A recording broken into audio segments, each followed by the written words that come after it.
The Harvard Law School auditorium fell silent as Richard Gere, celebrated actor and humanitarian, leaned forward in his chair, fixing his intense gaze on former Florida Attorney General Pam Bondi.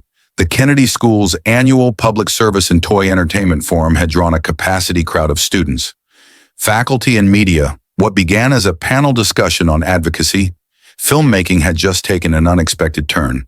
Ms. Bondi Gere said, his voice carrying the same measured authority that had defined his 4-decade Hollywood career. Before we continue, I need to address something. You served as Attorney General when Florida fought against climate initiatives that could have protected coastal communities. You defended policies many consider harmful to vulnerable populations. How do you reconcile using your legal expertise to block progress on urgent humanitarian issues? The audience shifted forward in their seats. This was not on the program. The Harvard moderator glanced nervously at his notes, clearly unprepared for this direct confrontation between the Hollywood star and the conservative legal figure. Bondi's expression remained composed as camera phones rose throughout the auditorium. The former prosecutor, known for her assertiveness in the courtroom and on television, straightened her papers, taking a deliberate moment before responding. The tension in the room mounted with each passing second as the accomplished attorney prepared to answer. Gere's unexpected challenge, what happened next, would transform a routine academic panel into a viral moment that would spark national conversation about governance values and the unexpected bridges that can form across America's deepest divides. Before diving deeper into this extraordinary exchange, comment where you're watching from, and don't forget to subscribe so you won't miss our latest political stories. This confrontation between Richard Gere and Pam Bondi takes an unexpected turn that no one saw coming. Richard Gere, at 74, had evolved from romantic leading man to respected elder statesman of Hollywood. Beyond his cinematic achievements, Gere had spent decades as an outspoken advocate for human rights, environmental protection, and humanitarian causes. His activism on behalf of Tibet had reportedly cost him roles in China-funded productions, yet he had persisted, demonstrating a willingness to place principles above personal gain. The Harvard Forum represented another platform for Gere's advocacy, invited to discuss his documentary work. Highlighting climate change impacts on coastal communities, Gere arrived with meticulous preparation, including detailed briefings on the other panelists' backgrounds. His team had compiled extensive research on Bondi's legal record, particularly her opposition to environmental regulations during her tenure as Florida's Attorney General from 2011 to 2019. Across the stage sat Pam Bondi, 58, whose legal career had followed a different trajectory. As Florida's first female Attorney General, Bondi had built her reputation on tough-on-crime initiatives and conservative legal principles. After leaving office, she had joined a prominent law firm, represented the previous administration during impeachment proceedings, and maintained a high profile as a conservative legal analyst on television. Bondi had been invited to Harvard to discuss the role of state attorneys general in shaping national policy, a subject on which she had substantial expertise. Regardless of one's agreement with her positions, her inclusion on the panel had generated controversy among some student groups who questioned whether her views aligned with Harvard's institutional values. The stakes of this confrontation extended beyond personal reputations for Gere. This represented an opportunity to hold accountable a public figure whose positions he believed endangered vulnerable communities. For Bondi, the moment carried professional and personal implications. Her response would either reinforce critics' perceptions or demonstrate unexpected dimensions to her legal philosophy. The audience composition heightened these stakes. Harvard students, predominantly progressive in their politics, watched with evident anticipation of Gere's challenge. Faculty members observed with professional interest in how this unexpected conflict would unfold.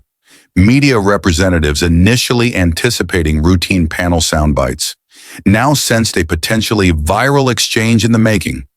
The Harvard moderator, Professor James Rutherford, attempted to regain control. Perhaps we could return to the scheduled discussion of advocacy and public service. Gere politely but firmly dismissed the suggestion. With respect, Professor, I believe this is precisely about advocacy and public service. Ms. Bondi's legal decisions affected millions of Florida residents.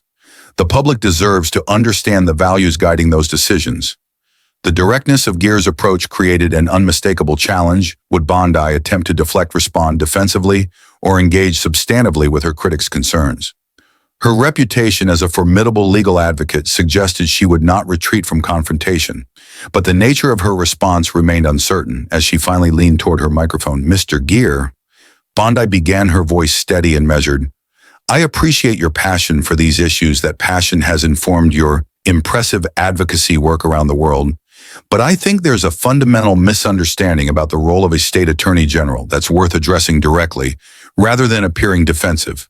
Bondi's tone conveyed professional respect while establishing her expertise on the subject.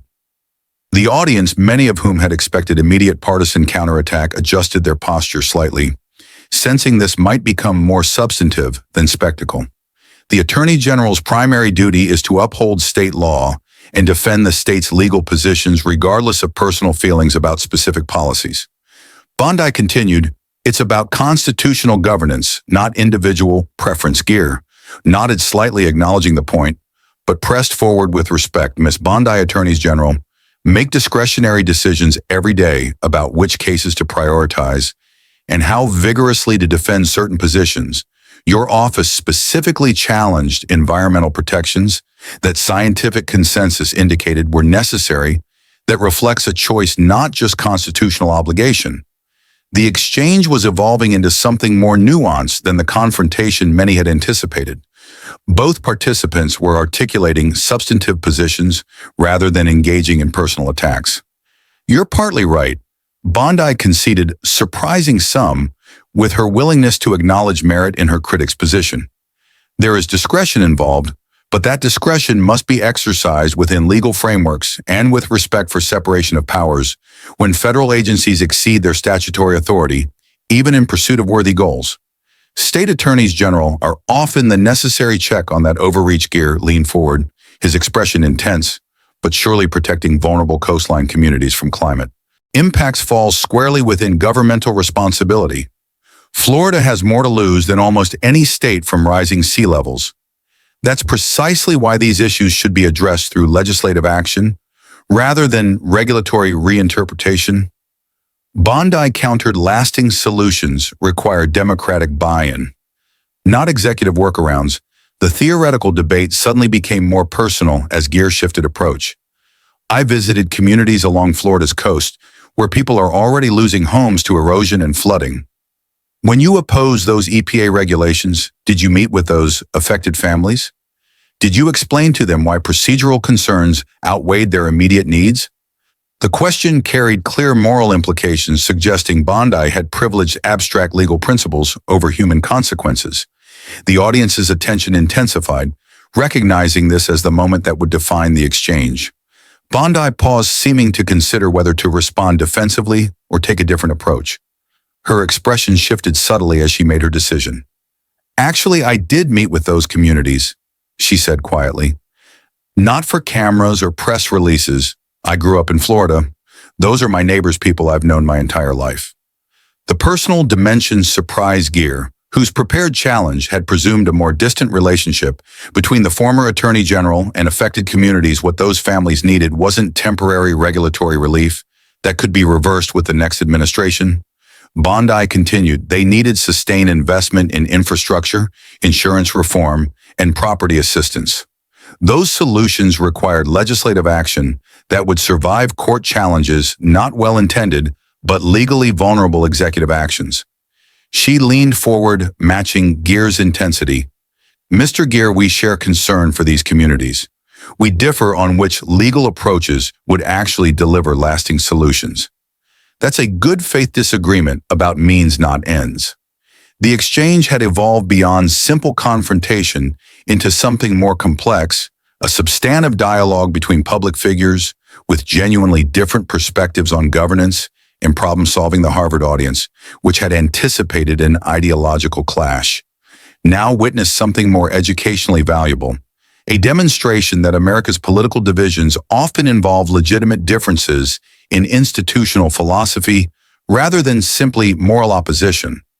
Professor Rutherford, recognizing the unexpected educational value of this exchange, decided against further attempts to redirect the conversation. The scheduled panel topics could wait. This real-time demonstration of principled disagreement had become the more valuable lesson. Gere prepared for conventional political defense mechanisms, adjusted his approach to engage with Bondi's substantive arguments. Even accepting your institutional concerns, didn't the urgency of climate impacts justify extraordinary measures when houses are literally falling into the ocean? Procedural purity seems a luxury. I understand that perspective Bondi acknowledged, but consider this: every procedural shortcut that my side accepts can be used by the opposition when power shifts. If we genuinely care about these issues beyond a single news cycle or administration, we need solutions built on durable legal foundations. The theoretical principles were gaining concrete dimension as both participants moved beyond talking points to engage with governance complexities. The audience, regardless of political leaning, was witnessing a masterclass in substantive policy discussion, something increasingly rare in America's polarized discourse. As the exchange continued, something unexpected was developing. Neither participant was conceding their core principles, yet both were demonstrating an ability to engage respectfully with opposing viewpoints and acknowledge the legitimate concerns animating different governance philosophies. The conversation was building toward a pivotal moment that would transform this panel from academic interest to viral significance. That transformation began when Gere decided to pose a more personal challenge. "Miss Bondi," Gere said, his voice carrying a new note of genuine curiosity. "Beneath the challenge, beyond the legal frameworks and constitutional philosophies, I'd like to understand something more fundamental. What personal values guide your approach to public service? Not the procedural explanations, but the core beliefs that motivate your choices." The question shifted from specific policy disagreements to character and motivation. Precisely the territory where political discussions often break down into caricature and accusation. The audience seemed to collectively hold its breath, sensing this could either degenerate into predictable partisan talking points or reveal something more authentic. Bonnie set aside her notes and looked directly at Gere. "That's actually the most important question you've asked today," she said, her tone shifting from professional to personal. "May I share something I've never discussed in a public forum before?" Gere nodded, visibly intrigued by this unexpected turn. "My approach to governance was shaped profoundly by my father." Bondi began. He served as a city mayor and then a county commissioner in Florida. For decades, he was a builder, literally and figuratively. He taught me that public service isn't about philosophical abstractions or partisan victories. It's about building systems that work for actual people long after the politicians have left the stage. The personal narrative was clearly not a rehearsed talking point, and its authenticity registered with the audience. "When I was 12, Bondi continued, "my father took me to see an elderly woman whose home had been damaged in a storm. The county had emergency funds that could have provided immediate but temporary repairs. Instead, my father worked to connect her with a sustainable solution, restructuring her insurance, finding contractor grants addressing the underlying structural issues." She paused, collecting her thoughts. It would have been easier politically to just hand her emergency money and get the positive press, but he was thinking about what would happen during the next storm. "And the one after that, he taught me that governance requires thinking beyond immediate rewards to sustainable solutions." Gere listened with evident attention, his earlier confrontational posture softening as Bondi shared this formative experience. "So when you ask about my values," Bondi said, "that's my foundation.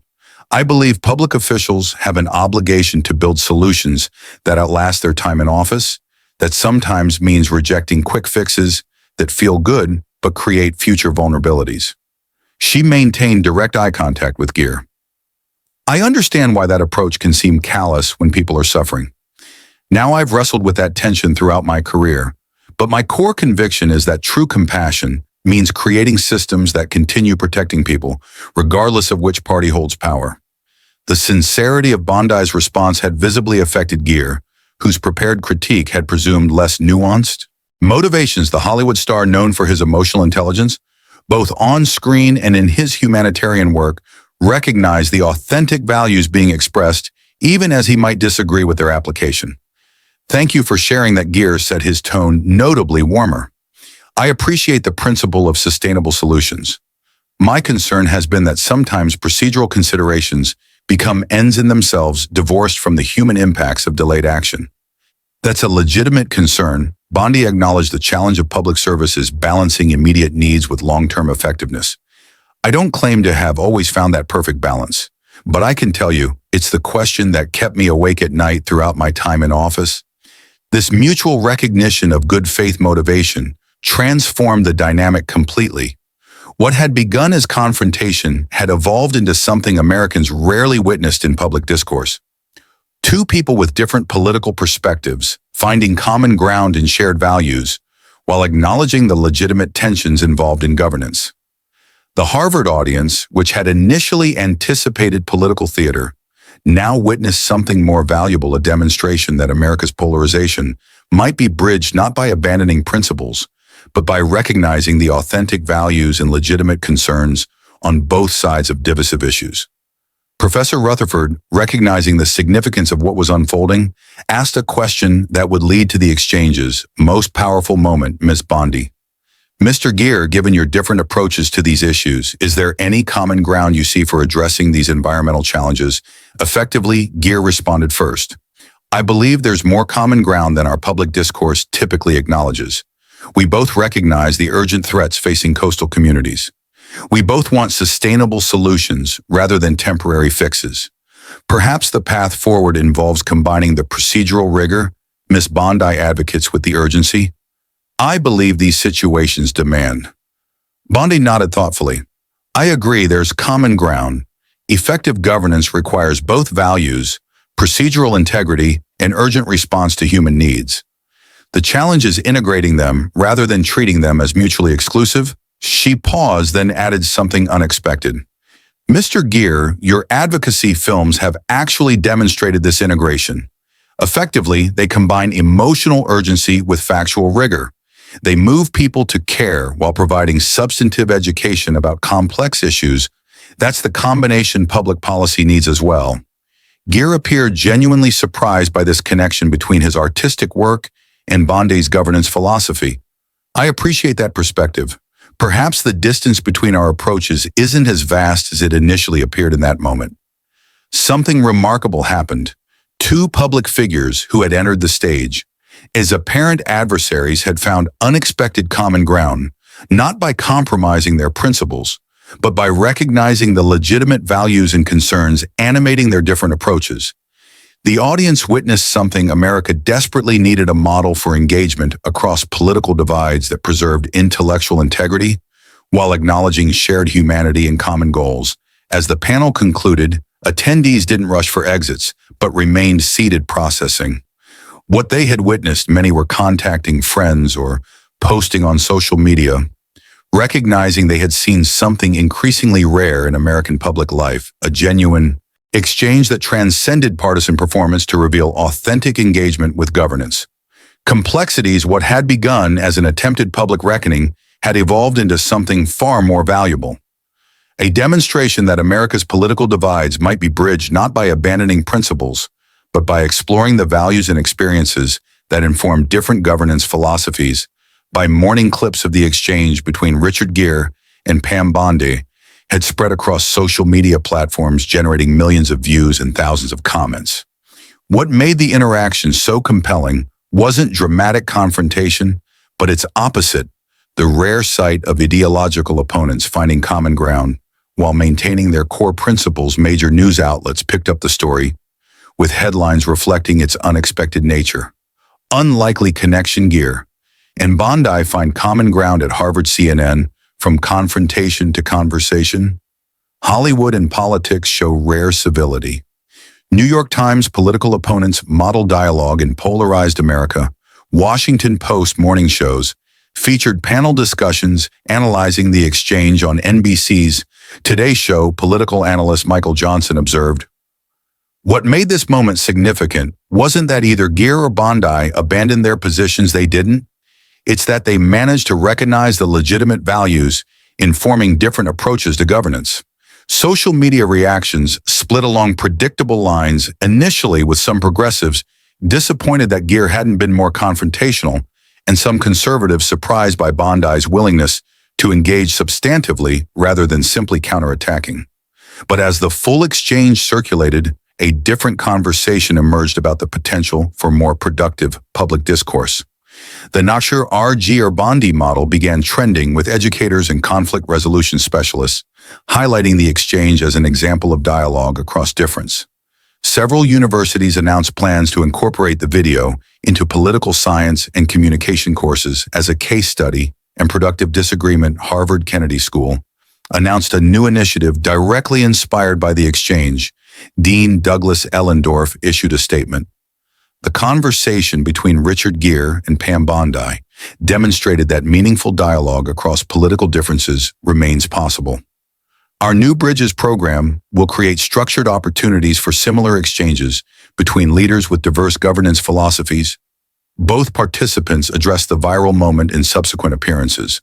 When asked about the exchange on Good Morning America, Gere reflected, "I entered that panel with certain assumptions about Ms. Bondi's motivations.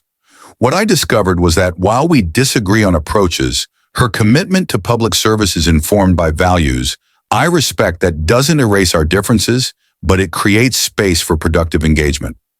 Bondi, speaking on Fox News the following evening, offered similar reflections. Mr. Gere asked tough but fair questions.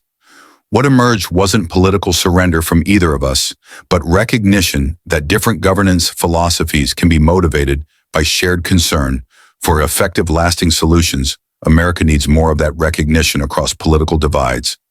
The impact extended beyond media coverage. Several congressional offices contacted the participants to discuss the possibility of creating a more formal dialogue series, modeling similar engagement across partisan divides.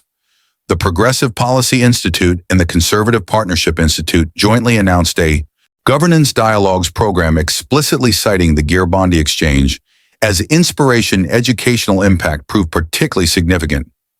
High school government teachers reported using clips from the exchange to demonstrate productive disagreement.